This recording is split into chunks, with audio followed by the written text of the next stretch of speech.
کوشتنی ئافرەت بەدافعی پارێزگاری کردن لە شەرەف علاقی بە شەرعەوە نییە، شەرعی خوا لەگەڵی نییە. هەر ئافرەتێ لەسەر شەرەف ئەکوژرێ بە ناشەرعی ئەکوژرێ، ئەو کەسەی ئەیکوژرێ بە قاتیلی حسێبە. چونکە تۆ بەچی زینا ئیسپاتەکەی لە شەرعی خوایە؟ زینا بە دوو شێوە ئیسپاتە بێ لە شەرعی خوایە.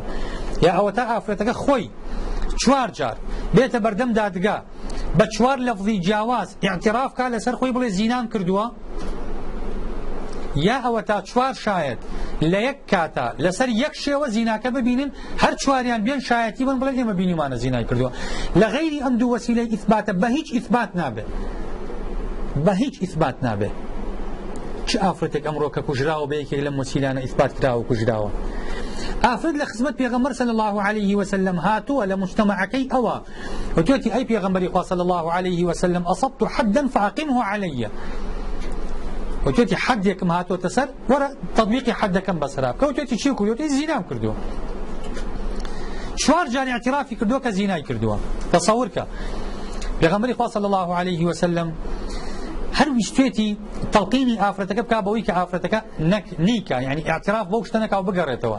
ئافرەتەکە زانی دوای لە چییە بە پێغەمبەر فەرمێ ئەتوریدنی ئەن تەردنی کەما ڕەدەتە ماعیزەن، ئەڵێ ئەتەوێ بمگێڕیتەوە وەک ماعیزێ گێڕایەوە، حەدەکەم لێ نەدەی؟ یعنی پێغەمبەری خوا ئیجبارەکە، ئیتر حجەی نامێنێ پێغەمبەری خوا صلی الله عليه وسلم. باشم پێغەمبەری خوا صلی الله عليه وسلم هەستەکە حەملی هەیە، فەرمێ بڕۆ تا حەملەکە و دائەنەی دوایی وەرەوە، نەسجنی ئەکا نە پۆلیسی لەگەڵ ئەنێرێ و نە کە لە بچیشی ئەکا. ئێوێ نەیەتەوە ئافرەتەکە، چونکە ئەمە مەسەلەیەکە لە بینی خۆی و خوایە ڕوویداوە. خۆ ئەم ئافرەتە بێکەس نەبووە لە مجتەمەعەیە، بە دڵنیاییەوە برای هەبووە سەحابە بووە، باوکی هەبووە سەحابە بووە، کە سوکار و عەشرەتەکەی سەحابە بوون. بۆ کەسێک تفێکی لێ نەکردووە، بۆ کەسێک نەیسووتان و زیندە بە چاڵی نەکرد و شمشێرێکی نەیا لە گردنی. مجتمعی پێغەمبەری خوا ئەم ئەخلاقیاتە عنیفەی نەبووە لەگەڵ ئافرەت.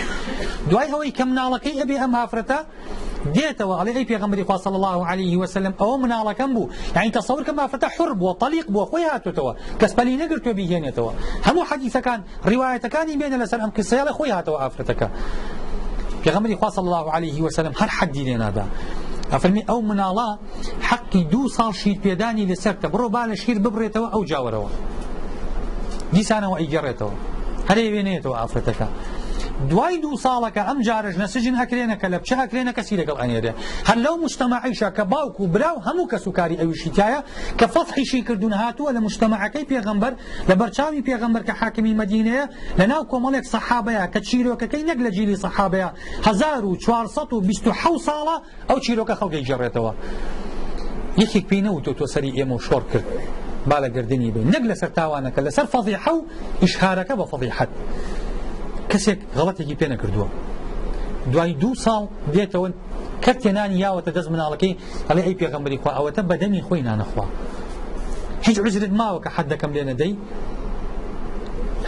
ئەم مجتەمەعەت وا تەعاملی لەگەڵ ئافرەت کردووە. ئەمڕۆ ئافرەت لەسەر بوهتانێک، لەسەر قسەیەک باشە، لەسەر یعنی نەظڕەیەک خەڵک ئەیکوژێ. ئاخر یعنی بەچووی شەرع تۆ شەرعێک ئەمەی حەڵال کردووە. ئەمە مجتەمەعێکی جاهیلیە، مجتەمەعێک نییە مەبنی بێ لەسەر ئەسوسی ئیسلامی. عرف تحكم ئەکا بە ئەخلاقیاتی ئەم مجتەمەعە، نەک شەرع و نەک دین و نەک دەلیل.